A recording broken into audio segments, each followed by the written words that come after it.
Capítulo 26, donde se prosiguen las finezas que, de enamorado, hizo Don Quijote en Sierra Morena.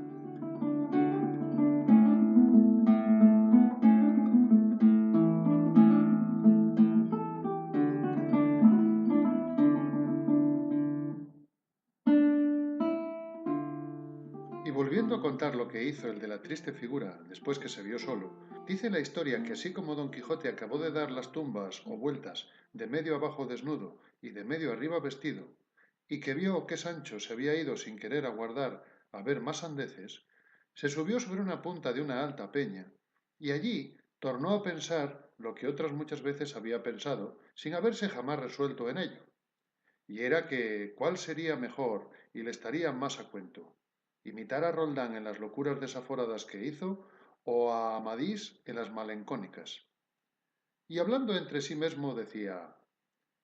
Si Roldán fue tan buen caballero y tan valiente como todos dicen, qué maravilla pues al fin era encantado y no le podía matar nadie si no era metiéndole un alfiler de a blanca por la punta del pie, y él traía siempre los zapatos con 7 suelas de hierro, aunque no le valieron tretas contra Bernardo del Carpio, que se las entendió y le ahogó entre los brazos en Roncesvalles. Pero dejando en él lo de la valentía a una parte, vengamos a lo de perder el juicio, que es cierto que le perdió por las señales que halló en la fontana y por las nuevas que le dio el pastor de que Angélica había dormido más de 2 siestas con Medoro, un morillo de cabellos enrizados y paje de Agramante. Y si él entendió que esto era verdad y que su dama le había cometido desaguisado, no hizo mucho en volverse loco. Pero yo, ¿cómo puedo imitalle en las locuras si no le imito en la ocasión de ellas? Porque mi Dulcinea del Toboso osaré yo jurar que no ha visto en todos los días de su vida moro alguno ansí como él es, en su mismo traje, y que se está hoy como la madre que la parió. Y haríale agravio manifiesto si, imaginando otra cosa de ella, me volviese loco de aquel género de locura de Roldán el Furioso. Por otra parte, veo que Amadís de Gaula, sin perder el juicio y sin en todos los días de su vida moro alguno, ansí como el que más, porque lo que hizo, según su historia, no fue más de que, por verse desdeñado de su señora Oriana, que le había mandado que no pareciese ante su presencia hasta que le fuese su voluntad, se retiró a la peña pobre en compañía de un ermitaño, y allí se hartó de llorar y de encomendarse a Dios hasta que el cielo le acorrió en medio de su mayor cuita y necesidad. Y si esto es verdad, como lo es, ¿para qué quiero yo tomar trabajo agora en desnudarme del todo, ni dar pesadumbre a estos árboles que no me han hecho mal alguno, ni tengo para qué enturbiar el agua clara de estos arroyos, los cuales me han de dar de beber cuando tenga gana? Viva la memoria de Amadís y sea imitado de Don Quijote de la Mancha en todo lo que pudiere, del cual se dirá lo que del otro se dijo, que si no acabó grandes cosas, murió por acometellas. Y si yo no soy desechado ni desdeñado de Dulcinea del Toboso, bástame, como ya he dicho, estar ausente de ella. Ea, pues, manos a la obra. Venid a mi memoria cosas de Amadís y enseñadme por dónde tengo que comenzar a imitaros. Mas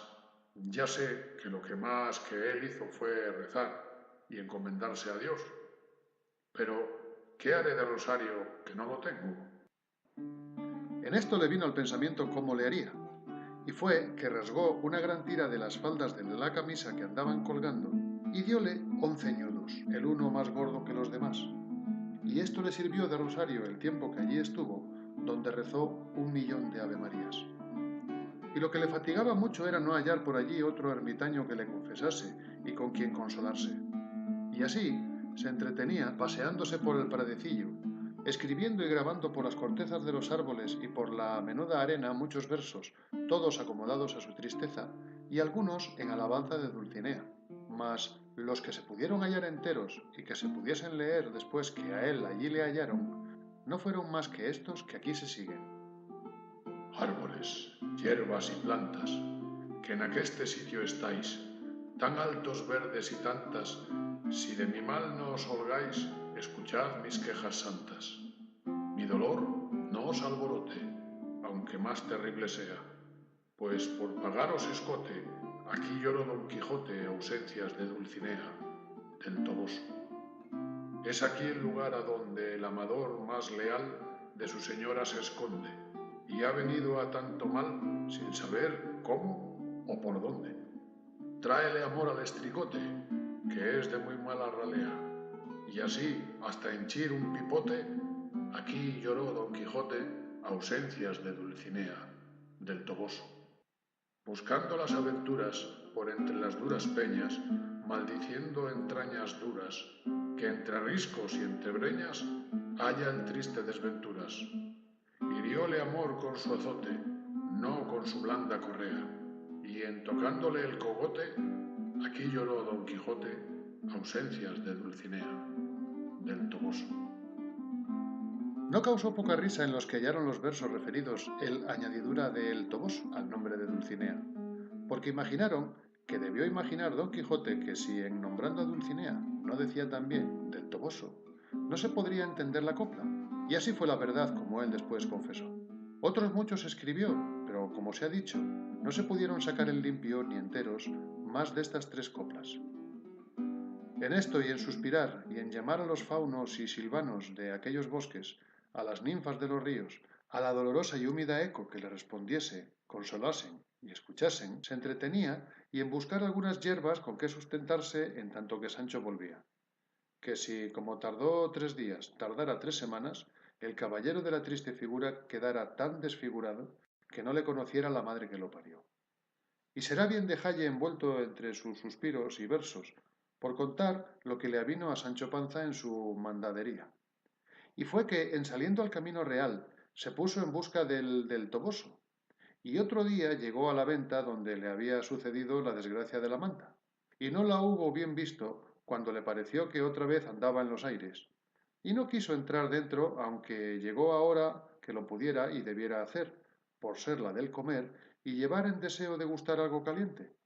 que había grandes días que todo era fiambre. Esta necesidad le forzó a que llegase junto a la venta, todavía dudoso si entraría o no. Y estando en esto, salieron de la venta 2 personas que luego le conocieron, y dijo el uno al otro: Dígame, señor licenciado, ¿aquel del caballo no es Sancho Panza, el que dijo el ama de nuestro aventurero que había salido con su señor por escudero? Sí es, dijo el licenciado, y aquel es el caballo de nuestro Don Quijote. Y conociéronle tan bien como aquellos que eran el cura y el barbero de su mismo lugar, y los que hicieron el escrutinio y acto general de los libros, los cuales, así como acabaron de conocer a Sancho Panza y a Rocinante, deseosos de saber de Don Quijote, se fueron a él, y el cura le llamó por su nombre diciéndole: Amigo Sancho Panza, ¿a dónde queda vuestro amo? Conociólos luego Sancho Panza, y determinó de encubrir el lugar y la suerte donde y cómo su amo quedaba. Y así le respondió que su amo quedaba ocupado en cierta parte y en cierta cosa que le era de mucha importancia, la cual él no podía descubrir por los ojos que en la cara tenía.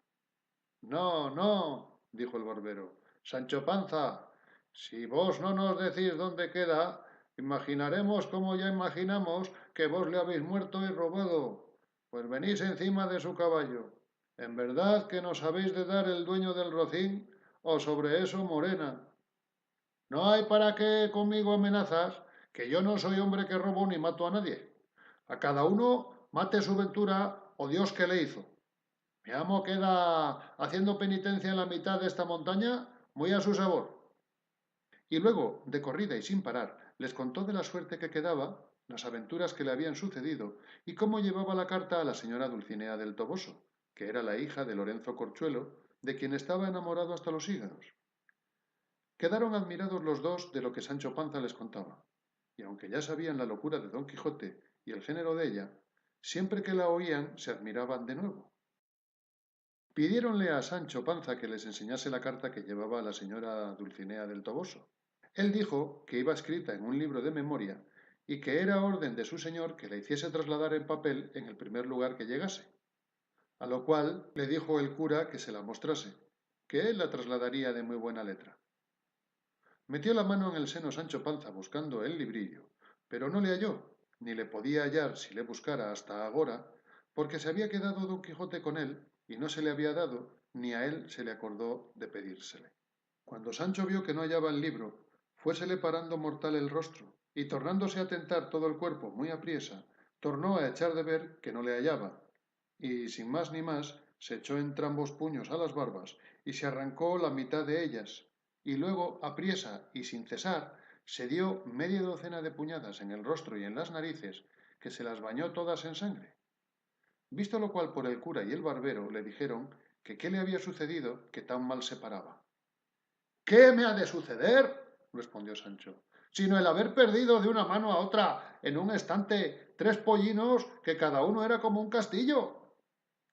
¿Y cómo es eso? Respondió el barbero. He perdido el libro de memoria donde venía la carta para Dulcinea y una cédula firmada de mi señor, por la cual mandaba que su sobrina me diese 3 pollinos de 4 o 5 que estaban en casa. Y con esto les contó la pérdida del rucio. Consolóle el cura y díjole que, en hallando a su señor, él le haría revalidar la manda y que tornase a hacer la libranza en papel como era uso y costumbre, porque las que se hacían en libros de memoria jamás se aceptaban ni cumplían. Con esto se consoló Sancho y dijo que, como aquello fuese ansí, que no le daba mucha pena la pérdida de la carta de Dulcinea, porque él la sabía casi de memoria, de la cual se podría trasladar donde y cuando quisiesen. Decidla, Sancho, pues, dijo el barbero, que después la trasladaremos. Paróse Sancho Panza a rascar la cabeza para traer a la memoria la carta, y ya se ponía sobre un pie, y ya sobre otro. Unas veces miraba al suelo, otras al cielo, y al cabo de haberse roído la mitad de la yema de un dedo, teniendo suspensos a los que esperaban que ya la dijese, dijo al cabo de grandísimo rato: Por Dios, señor licenciado, que los diablos lleven la cosa que de la carta se me acuerda, aunque en el principio decía alta y sobajada señora. No diría, dijo el barbero, sobajada, sino sobrehumana o soberana señora. Así es, dijo Sancho. Luego, si mal no me acuerdo, proseguía, si mal no me acuerdo, el llego y falto de sueño, y el ferido pesa vuestra merced en las manos, ingrata y muy desconocida hermosa.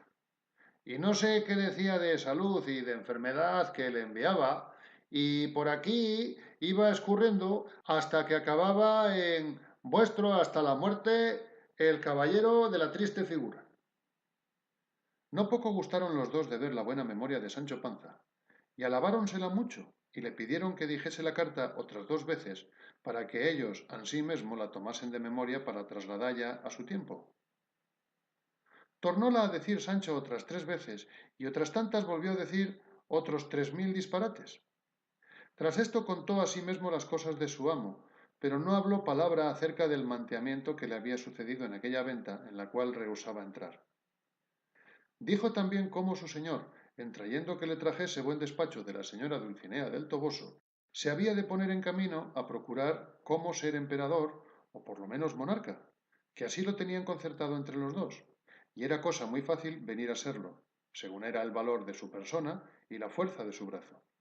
y que, en siéndolo, le había de casar a él, porque ya sería viudo, que no podía ser menos, y le había de dar por mujer a una doncella de la emperatriz, heredera de un rico y grande estado de tierra firme, sin ínsulos ni ínsulas, que ya no las quería. Decía esto Sancho con tanto reposo, limpiándose de cuando en cuando las narices, y con tan poco juicio, que los dos se admiraron de nuevo, considerando cuán vehemente había sido la locura de don Quijote, pues había llevado tras sí el juicio de aquel pobre hombre. No quisieron cansarle en sacarle del error en que estaba, pareciéndoles que, pues no le dañaba nada la conciencia, mejor era dejarle en él, y a ellos les sería de más gusto oír sus necedades. Y así le dijeron que rogase a Dios por la salud de su señor, que cosa contingente y muy agible era venir con el discurso del tiempo a ser emperador, como él decía, o por lo menos arzobispo, o otra dignidad equivalente. A lo cual respondió Sancho: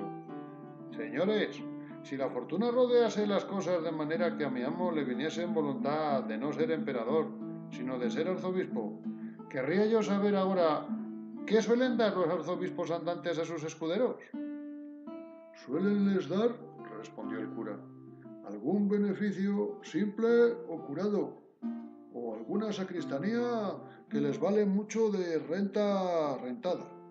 amén del pie de altar que se suele estimar en otro tanto. Para eso será menester, replicó Sancho,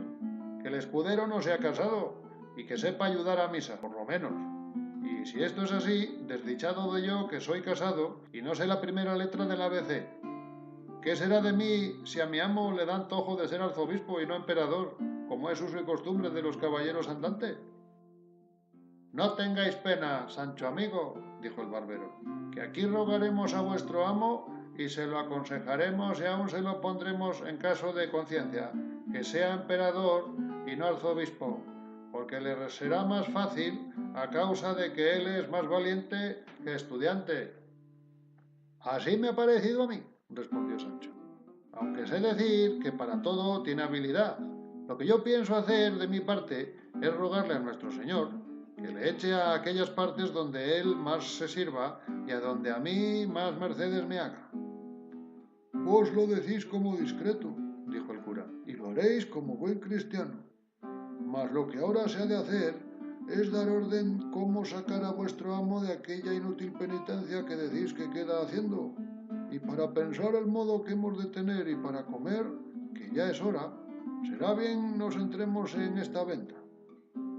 Sancho dijo que entrasen ellos, que él esperaría allí fuera, y que después les diría la causa por qué no entraba ni le convenía entrar en ella, mas que les rogaba que le sacasen allí algo de comer, que fuese cosa caliente, y ansimismo cebada para Rocinante. Ellos entraron y le dejaron, y de allí a poco el barbero le sacó de comer. Después, habiendo bien pensado entre los dos el modo que tendrían para conseguir lo que deseaban, vino el cura en un pensamiento muy acomodado al gusto de Don Quijote y para lo que ellos querían, y fue que dijo al barbero que lo que había pensado era que él se vestiría en hábito de doncella andante y que él procurase ponerse lo mejor que pudiese como escudero, y que así irían a donde Don Quijote estaba, fingiendo ser ella una doncella afligida y menesterosa, y le pediría un don, el cual él no podría dejársele de otorgar, como valeroso caballero andante, y que el don que le pensaba pedir era que se viniese con ella donde ella le llevase a desfacelle un agravio que un mal caballero le tenía fecho, y que le suplicaba ansí mesmo que no la mandase quitar el antifaz, ni la demandase cosa de su facienda, fasta que la hubiese fecho derecho de aquel mal caballero, y que creyese sin duda que Don Quijote vendría en todo cuanto le pidiese por este término, y que de esta manera le sacarían de allí y le llevarían a su lugar, donde procurarían ver si tenía algún remedio su extraña locura.